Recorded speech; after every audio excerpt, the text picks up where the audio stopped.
नमस्कार नमस्कार, आप सबको नमस्कार। आप लोग कैसे हैं? खूब मस्त एकदम। मैं एकदम अच्छा हूं। तो मैं एक बात से शुरू करता हूं आज, और आपको मैं ये समझाना चाह रहा हूं कि जिस चीज को आप सफलता कहते हैं, अंग्रेजी में क्या बोलेंगे इसको? सक्सेस। तो जिस चीज को हम सक्सेस कहते हैं वो सक्सेस, ये अभी डिस्कस नहीं करेंगे कि क्या है सक्सेस। इसमें भी बहुत सारी कहानियां होती हैं। ऐसा तो नहीं कि जिस सक्सेस के पीछे हम भाग रहे हैं वो हासिल करने के बाद समझ में आए कि ये तो वो है ही नहीं जिसके चक्कर में आए थे। ऐसा भी होता है जीवन में।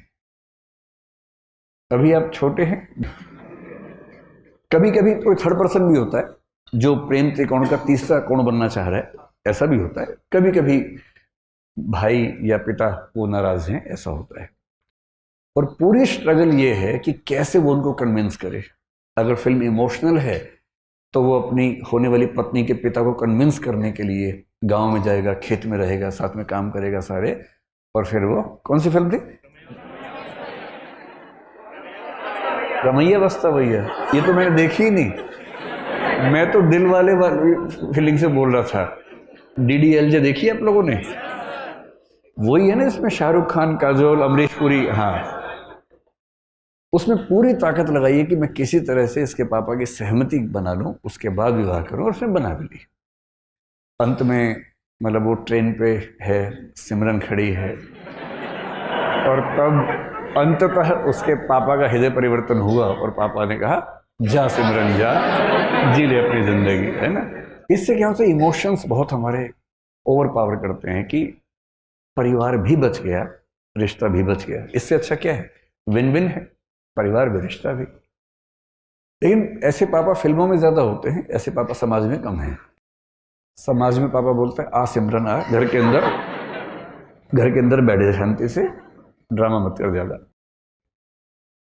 तो लेकिन एक उपन्यासकार ने बड़ी अच्छी बात कही। उसने कहा कि कहानियां पढ़ के लगता है कि सारी स्ट्रगल विवाह तक की है, और हिंदी की फिल्मों का, अधिकांश फिल्मों का जो अंतिम दृश्य होता है उसमें हीरो हीरोइन की शादी हो रही होती है, मंडप सजा होता है, फूल बरसाए जा रहे होते हैं, और उसके बाद द एंड लिखा हुआ आता है। जबकि वो द एंड नहीं है, वो द बिगिनिंग है। क्राइसिस तो अब शुरू हुआ है। ये क्राइसिस नहीं है, इंटरवल है। 2-4 महीने का इंटरवल है जब चीजें ठीक लगती हैं। उसके बाद का जो क्राइसिस है, बड़ा क्राइसिस है। किसी एक व्यक्ति के साथ 24 घंटे रहना, उसकी बहुत सारी आदतें जो आपको नहीं अच्छी लगती, आपकी बहुत सारी हरकतें, आदतें जो उसे नहीं अच्छी लगती हैं, एडजस्ट करना। कभी कभी मन विद्रोह करता है, झगड़ा करता है, मन करता है कि इसके साथ रहने के लिए मैंने इतनी स्ट्रगल की, अपने घर से झगड़ा किया। प्रेम विवाहों के विफल होने के मामले आमतौर पर इसलिए होते हैं क्योंकि आपने जितनी हसीन कल्पनाएं कर ली थी, जिंदगी उतनी हसीन होती नहीं है। जब तक प्रेमी प्रेमिका है, जिंदगी बड़ी हसीन है। क्योंकि करना क्या है? बाइक पे घूमना है, आइसक्रीम खानी है, गप्पे मारनी है, तो स्ट्रगल तो है नहीं। लेकिन विवाह के बाद तो फिर किराया भी देना है घर का, आटा भी खरीद के लाना है, दाल भी लेके आनी है, और एक दूसरे की कड़वी बातें भी सुननी है। जो पहले तो मीठी मीठी बातें होती थी। एक दूसरे को मेकअप के बिना भी देखना है, जो नेचुरल पोज है वो भी देखना है। अभी तक तो वो देखा गया जो बहुत अच्छे से बनाया गया था। दिन में 1 घंटे के सौंदर्य के लिए 3 घंटे तपस्या की गई थी, केवल वो 1 घंटा देखा था। अब तो बिना पानी, बिना धूप, वो जो मूल रूप है, अब तो वो भी सामने आएगा। हाँ, मेरी भी लव मैरिज है। मतलब जब कोई व्यक्ति कहे तो कुछ हिस्सा तो अपने अनुभव से आता ही होगा उसका भी। सीधी सी बात है, इसमें क्या है। और मैं कभी ये नहीं कहता कि मैं बहुत अजूबा हूं। जैसे आप हैं वैसे मैं हूं। आपसे थोड़ा सा बड़ा हूं, इसलिए अनुभव थोड़े से पहले हो गए, इतना ही अंतर है ना। तो सबके साथ ही होना। लेकिन असली स्ट्रगल यहां तक की थोड़ा ना हो, तो उसके बाद की। जैसे IAS बनने तक की स्ट्रगल एक है, IAS बनने के बाद की स्ट्रगल दूसरी हो जाती है। पर स्ट्रगल तो जिंदगी में रहती है, हमेशा रहती है। हरिवंश राय बच्चन ने बड़ी अच्छी बात कही कि संघर्ष है तो जीवन है। बिना संघर्ष के थोड़ा जीवन होता है। जीवन में संघर्ष थोड़ा बहुत रहता ही है। ठीक वैसे ही जो आपसे कहना चाह रहा था कि अगर दुर्भाग्य से किसी ने हाँ बोल दिया तो इस बात का बहुत खतरा है कि एक तो आप पढ़ाई से दूर भाग जाएंगे, डिस्ट्रैक्शंस बहुत हो जाएंगे। उससे बड़ा खतरा है कि 3-4 महीने 6 महीने बाद आपको उस व्यक्ति से भी दिक्कत होनी शुरू हो जाएगी और फिर आपको जीवन का सत्य दिखेगा, मुश्किल दिखेगी। इसका मतलब ये नहीं है कि जीवन सुंदर नहीं है, जीवन बहुत सुंदर है। बस सही समय पर सही चीजें हों, सही तरीके से हों तो सौंदर्य बढ़ जाता है। तो सफलता क्या है उस पर हम आज बात नहीं करेंगे, क्योंकि सफलता एक दौर में हमें जो लगती है, एक दौर के बाद कभी कभी लगता है कि वो सफलता नहीं है। मैं ऐसे बहुत आईएएस अफसरों को जानता हूं जिन्होंने पूरी ताकत से आईएएस या आईपीएस या कोई सर्विस में सिलेक्शन लिया, काम कर रहे हैं 10 साल 20 साल 22 साल से काम कर रहे हैं, और जब उनसे गुफ्तगू होती है बहुत अच्छे से, तो उनमें से कुछ लोग जब इमोशनल लेवल पे बात करते हैं तो कहते हैं कि गलत फैसला हो गया, मेरा मूल व्यक्तित्व इस चीज के लिए था नहीं, पर मैं इस चीज में आ गया। और ये सबके साथ किसी ना किसी मात्रा में होता है, इन चीजों का तनाव नहीं लेना है। आज हम ये समझेंगे कि सफलता का मतलब, अगर हम मानने आपको आईएएस बनना है, जैसे आपका फिलहाल यही उद्देश्य है, यही सपना है, तो उसके लिए कौन सी चीजें आपके अंदर होनी चाहिए। अगर हैं तो बढ़िया है, नहीं तो उस पर थोड़ा थोड़ा काम करना शुरू कर देंगे अभी से, है ना। तो हम आईएएस को भी दिमाग में रख के बात करेंगे, लेकिन सिर्फ आईएएस की बात नहीं करेंगे, और भी चीजें दुनिया में हैं उनको भी ध्यान रख के बात करेंगे। एक क्षमता होती है जिसको बोलते हैं आईक्यू। सुना आपने क्या होता है? ये आईक्यू नहीं है, आईक्यू है ना, ठीक है। आईक्यू, इसकी फुल फॉर्म क्या होती है? Intelligence quotient. कोशिएंट क्या होता है? कोशिएंट का मोटा मोटा मतलब समझ लीजिए कि किसी चीज की वैल्यू कितनी है, किसी रेफरेंस में किसी चीज की वैल्यू, किसी चीज की मात्रा, क्वांटिटी कितनी है, उसको बोलते हैं कोशिएंट, ठीक है। आईक्यू का सरल भाषा मतलब है कि आप कितने तार्किक व्यक्ति हैं, आप कितने बौद्धिक व्यक्ति हैं, आपकी जो तार्किकता है, रैशनैलिटी है, आपकी जो रीजनिंग की कैपेसिटी है, लॉजिक की कैपेसिटी है, लॉजिक, रीजनिंग, ये सब शब्द लगभग मिलते जुलते हैं। ये क्षमता कितनी है आपके अंदर? और दुनिया के इतिहास में ऐसा कई लोगों ने माना कि सबसे सफल व्यक्ति वही है जिसके अंदर तार्किक क्षमताएं ज्यादा है। कुछ हद तक ये बात ठीक भी है, क्योंकि अगर आप तार्किक ज्यादा हैं तो आपके डिसीजन मेकिंग कैपेसिटी बेहतर होगी, जो कि डीएम में होनी भी चाहिए। डीएम में क्या है? डिसीजन मेकिंग है ना, क्योंकि फैसले कर रहे हैं, और आपका फैसला केवल आपके बारे में नहीं है, पूरे जिले की जिंदगी के बारे में। 12, 14, 15 साल की सर्विस के बाद आप पूरे राज्य के स्तर पर प्रभावित करने लगते हैं समाज को। और यदि आप सेंटर की डेपुटेशन पर आ गए और 25-28 साल की सर्विस कर चुके हैं, तो आपकी कलम पूरे देश की नियति तय करती है। इसलिए बहुत जरूरी है कि आप सोच समझकर फैसले करें। आपका चीजों को समझने का, फैसला करने का जो प्रोसेस है, उसमें जो तटस्थता चाहिए, ऑब्जेक्टिविटी चाहिए, वो एकदम ठीक हो। ऑब्जेक्टिविटी का मतलब है कि आप फैसले इसलिए नहीं करते कि आपका मूड अच्छा नहीं था, आपकी विचारधारा ये है, आपके मन में ये भावना आ गई अचानक, नहीं। आप फैसला करेंगे तथ्यों के आधार पर, फैक्ट्स, आर्गुमेंट्स, और दुनिया के बाकी देशों में कैसे सिस्टम चल रहे हैं, बाकी राज्यों में कैसे चल रहे हैं, उन सबको स्टडी करेंगे, और उन सब के बेस पर जो सबसे अच्छा आपको लगेगा, या अच्छे अच्छे को मिलाकर जो बेस्ट लगेगा अपने समाज के लिए, आप उसको अप्लाई करेंगे। ये जो पूरी क्षमता है, इसको बोलते हैं इंटेलिजेंस कोशिएंट। और हम मानते हैं कि बिना इंटेलिजेंस की सुपीरियोरिटी के आप सचमुच कम से कम सिविल सेवाओं में तो ना जा सकते हैं, ना शानदार परफॉर्म कर सकते हैं। कुछ ऐसे लोग हैं जो संयोग से, किसी तुक्के से सिलेक्ट हो भी गए कभी, तो वो अच्छे परफॉर्मर नहीं हो पाते। आप एक जिला ठीक से नहीं संभालेंगे, एक दुर्घटना करवा देंगे, तो आपको अगला जिला मिलेगा ही नहीं। फिर आपको सचिवालय में कोई ऐसी पोस्ट देंगे जिस पोस्ट की वैल्यू बहुत कम होती है।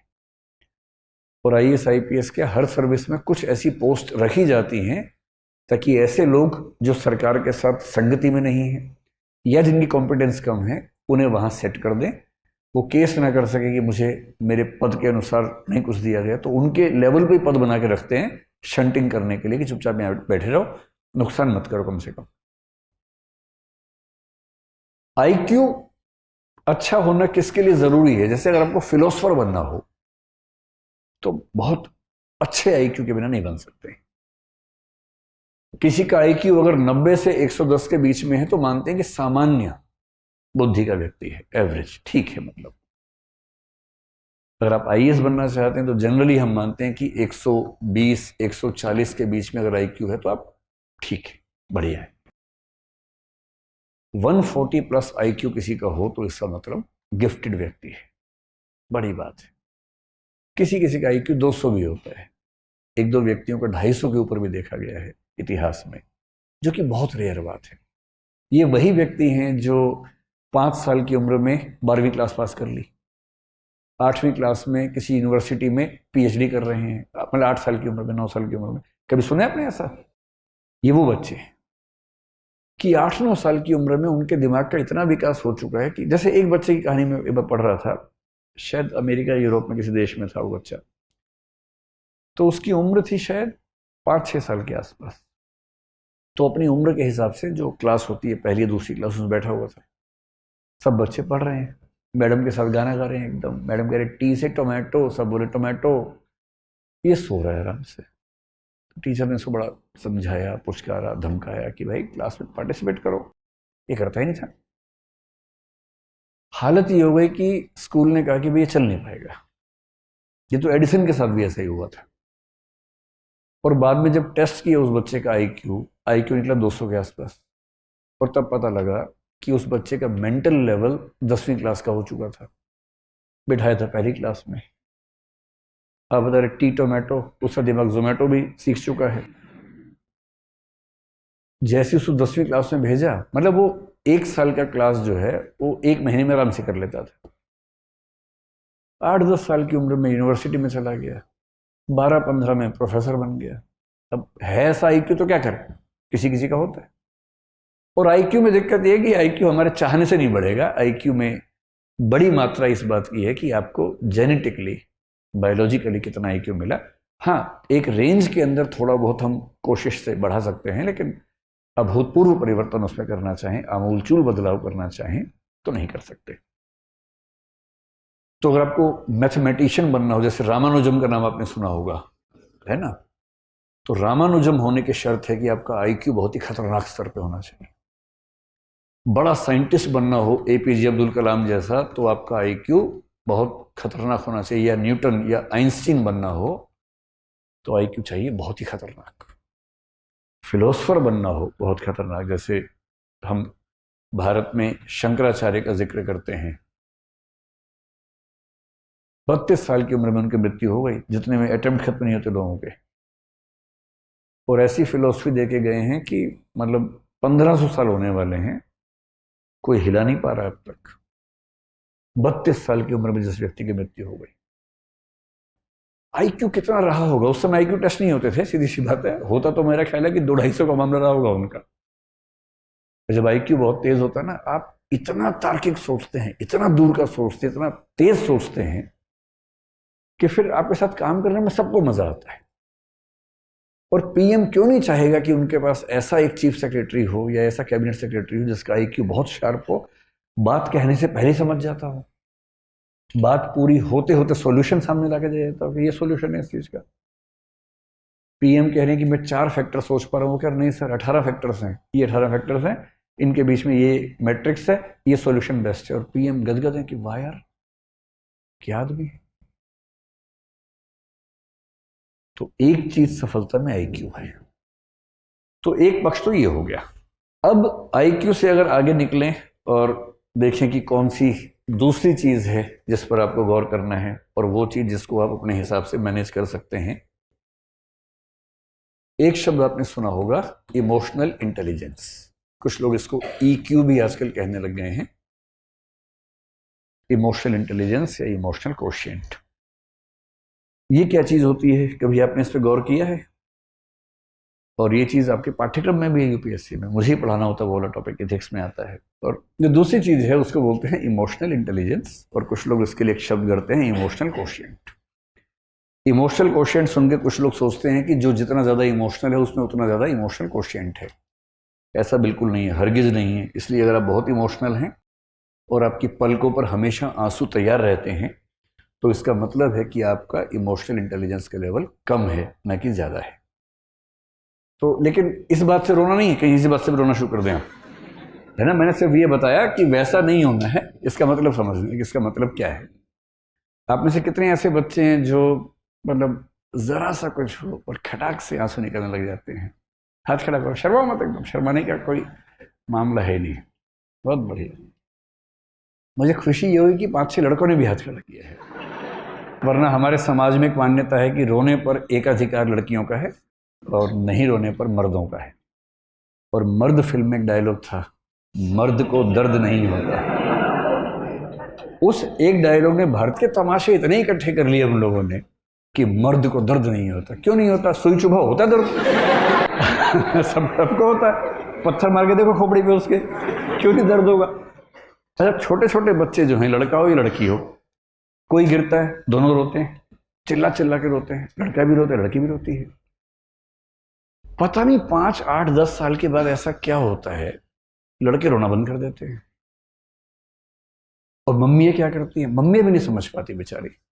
जैसे ही लड़का गिरता है, रोने लगता है, लड़की है क्या, लड़की है क्या? उसे लगता है कि इसमें लड़का लड़की कहां से आ गया बीच में? भाई मैं गिरा, मुझे दर्द हुआ, मैं रोया, लड़की है तो लड़की है।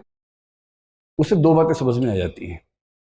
पहली बात तो रोना और लड़की होना एक बात है, दूसरा लड़की होना और कमजोर होना एक ही बात है। कमजोरी तो लड़कियों का लक्षण है, मैं तो मर्द हूं, दर्द कैसे हो? उसके बाद से दर्द को पीने लग जाते हैं, और पीते पीते उसके बाद दुनिया में कुछ भी उनके साथ हो, अपने पेरेंट्स से भी डिस्कस नहीं करते हैं, किसी को नहीं बताते हैं। सारा दर्द अपने सीने में लिए लिए घूमते रहते हैं। साइकोलॉजिस्ट से मिलना, साइकेट्रिस्ट से मिलना भारत में अपराध माना जाता है। आप मन से बीमार हो चुके हैं, लेकिन आप किसी से मिलेंगे नहीं, वरना लोग क्या कहेंगे कि पागल है, इलाज करवा रहा है अपना दिमाग का। जबकि इलाज की जरूरत है मन को, तन को जरूरत होती है इलाज की, मन को भी होती है, पर वो हम नहीं करवा सकते।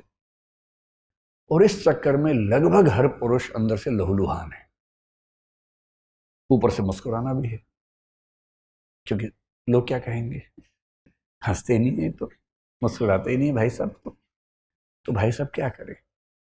धीरे धीरे एक नकली मुस्कुराहट ओढ़ लेते हैं और जिंदगी भर उसको ढोते रहते हैं। और ये कहानी आप सबके पापाओं की बता रहा हूं मैं, किसी अंकल की नहीं बता रहा हूं। ऐसे में लगता है कि मेरे पापा तो ठीक है, अंकल के बारे में चल रहे, नहीं, आपके पापा भी वैसे ही होंगे। वो मजबूर हैं, रो नहीं सकते, खुश दिखने का नाटक करना जरूरी है उनके लिए। तो एक तो आप वैसे होना मत, और अपने आसपास जो वैसे हो गए हैं उनको थोड़ा सा सहज बना देना।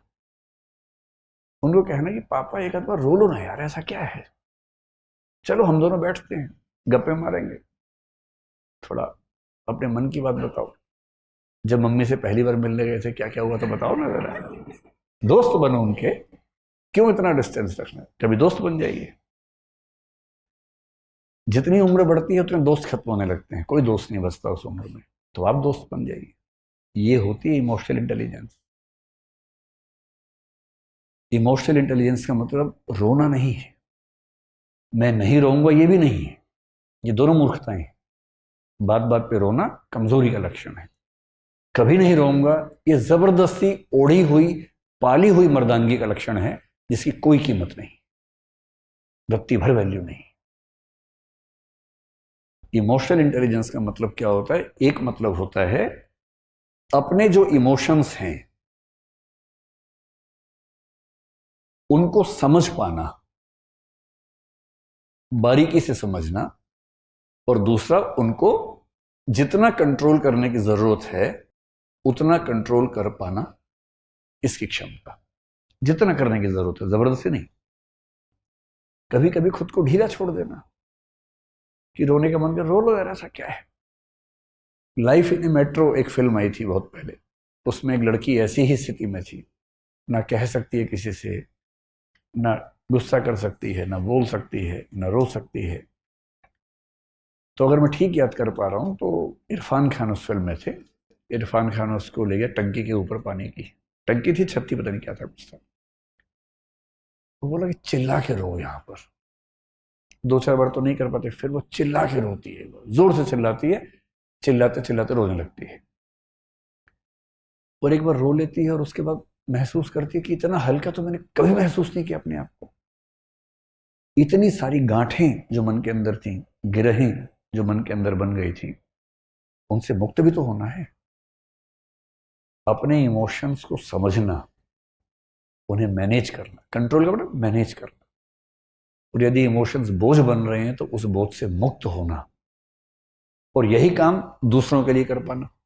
दूसरों के इमोशंस को समझना, उनके इमोशंस को उतना कंट्रोल करना जितना जरूरी है, और जरूरी है तो उनको उनके इमोशंस की गिरफ्त से मुक्त करना।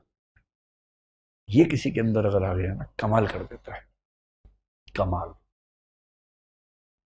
आजकल कुछ लोग इसी के एक हिस्से का एक नया नाम रखते हैं जिसको बोलते हैं एडवर्सिटी कोशिएंट। एडवर्सिटी कोशिएंट का मतलब क्या होता है कि जीवन में कठिनाई की। और मैंने जिंदगी में पहली बार देखा कि सोशल मीडिया पर आप कितना भी अच्छा काम करें, लेकिन सोशल मीडिया पर क्रिटिसिज्म इतना ज्यादा होगा। पॉलिटिक्स में अगर आप हैं, जो विपक्ष है वो भी तो कुछ करेगा ना भाई, उसका अपना धर्म है, उसको झेलना बड़ा मुश्किल काम होता है। और तब मुझे संवेदना होने लगी राजनीतिक लोगों से, जिनसे पहले कभी कभी ऐसा भाव आता था कि ये तो सब चोर हैं, लुटेरे हैं, ऐसा आमतौर पर लोग बोल देते हैं।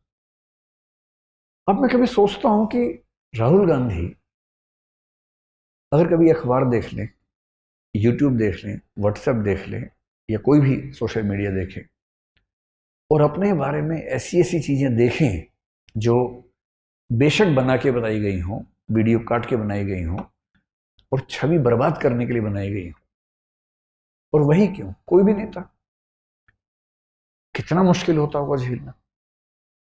रोज डिप्रेशन जैसी स्थितियां बनती होंगी। और कभी अगर आपने नहीं झेला तो एक बार झेल लीजिए। मुझे तो अब अभ्यास हो गया ठीक ठाक, पहले तो नहीं था, तो मैं बड़ा अभ्यस्त हो गया उन चीजों का। आप समझ रहे हैं कि मैं क्या कह रहा हूं। अब तो मैं उसका अभ्यस्त हो गया हूं। लेकिन जिसने नहीं झेला है ना, पहली बार जब होगा ऐसा, बड़ा मुश्किल हो जाता है, बहुत मुश्किल। और ऐसा कभी जीवन में हो तो उसको झेलने की क्षमता डेवलप करनी है, उस प्रॉब्लम से बाहर निकलना पर्याप्त नहीं है। अगली बार ऐसी प्रॉब्लम आए तो जैसे कोरोना का वैक्सीन लिया है ना, ये भी एक वैक्सीन है। एक ट्रबल हुई, एंटीबॉडीज बन गई, अगली बार वो ट्रबल हुई तो आप झेल पा रहे हैं आराम से, क्योंकि आपने सीख लिया है। तो इमोशनल इंटेलिजेंस में जो चीजें होती हैं, जो चीजों पर गौर करना है, एक चीज हमेशा ध्यान रखना है कि इग्नोर करने की कला विकसित कर लीजिए।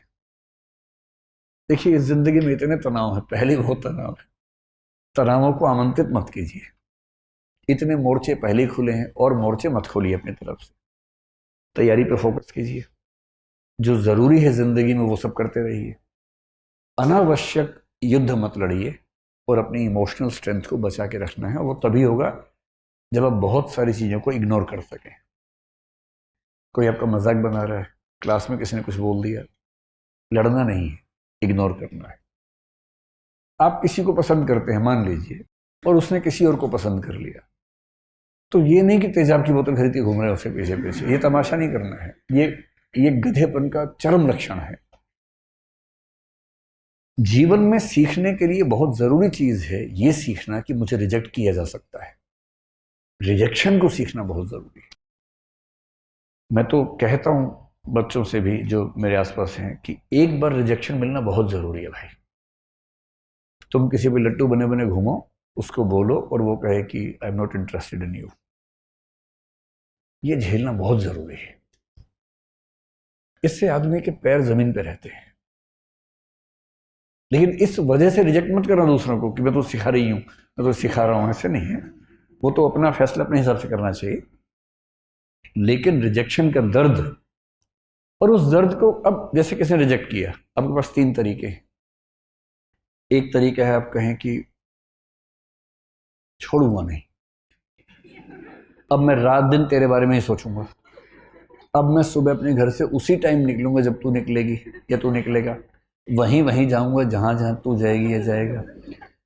मैं तेरा बॉडीगार्ड हूं अब से, सुबह तेरे पीछे पीछे आऊंगा, शाम तक पीछे पीछे घूमूंगा, क्योंकि मैं बेरोजगार हूं और मेरे दिमाग में इतनी आज़ादी नहीं है कि मैं कुछ और सोच सकूं जीवन में। मैं तुम्हारा बंधुआ मजदूर हूं, मैं तुम्हारा गुलाम हूं, मैं तुम्हारा स्लेव हूं। और ऐसे ही मूर्खों ने ऐसे गीत लिखे, जो तुमको हो पसंद वही बात कहेंगे, तुम दिन को अगर रात कहो रात कहेंगे। अजीब बात है भाई, तुम दिन को रात कहो मैं भी रात, मैं गधा हूं कि मैं रात कहूंगा दिन को यार। वही साहिर वाली बात, ले दे के अपने पास एक नजर ही तो है, क्यों देखे जिंदगी को किसी की नजर से, हम अपनी नजर से देखेंगे, क्यों किसी के पीछे पागल होंगे। भाई आपको कोई अच्छा लगा, आपने कहा, उसने मना कर दिया, बात खत्म हो गई।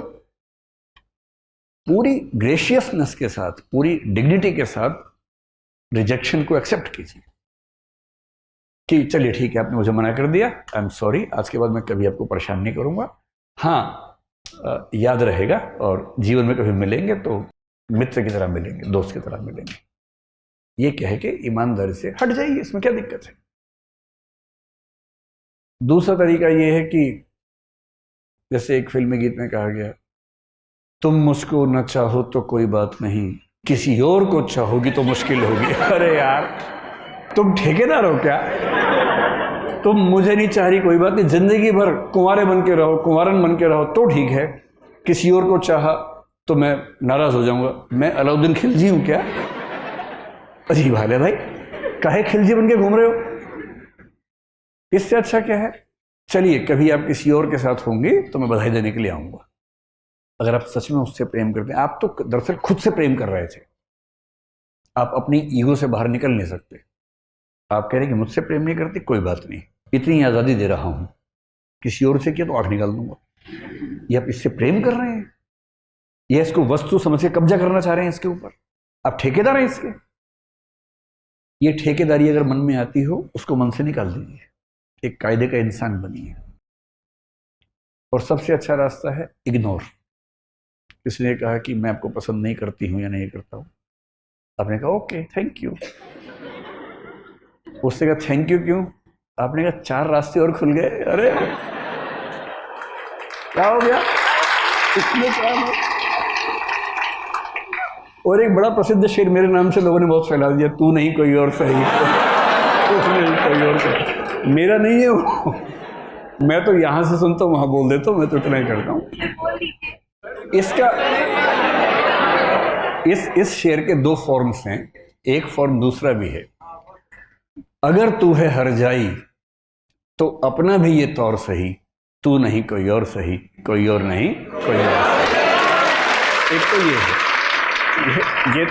ये तो उनके लिए जब कोई हरजाई हो जाए, हरजाई का मतलब बेवफा हो जाए, है ना, ये तो उनके लिए है। अगर वो वाला मामला नहीं है, आपने गुलाब का फूल भेजा और वहां से गोभी का फूल आ गया वापस इसका मतलब तो मुंह गोभी जैसा करने की जरूरत नहीं है, वहां उस अदा से बोलना है, तू नहीं कोई और सही, कोई और नहीं कोई और सही, बहुत लंबी है ज़मीं, मिलेंगे लाख हंसी, इस जमाने में सनम तू अकेली तो,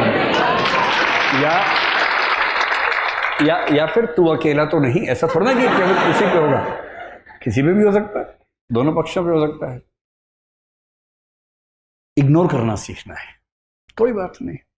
और 2 दिन बाद कोई आपसे पूछे, यार तूने कार्ड दिया था, उसने तुझे रिजेक्ट कर दिया, कैसा लगता है? और आप कहें कौन?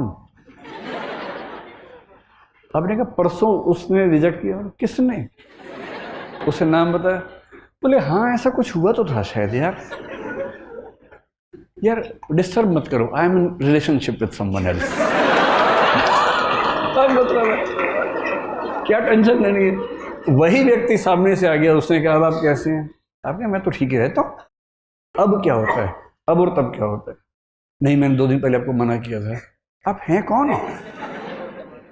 अच्छा हाँ चेहरा देखा वो लग रहा है। लोड नहीं लेना है एकदम जिंदगी में, इग्नोर करना है। और दूसरे लोग आपके बारे में 4 बुरी बातें बोले, टेंशन मत लो।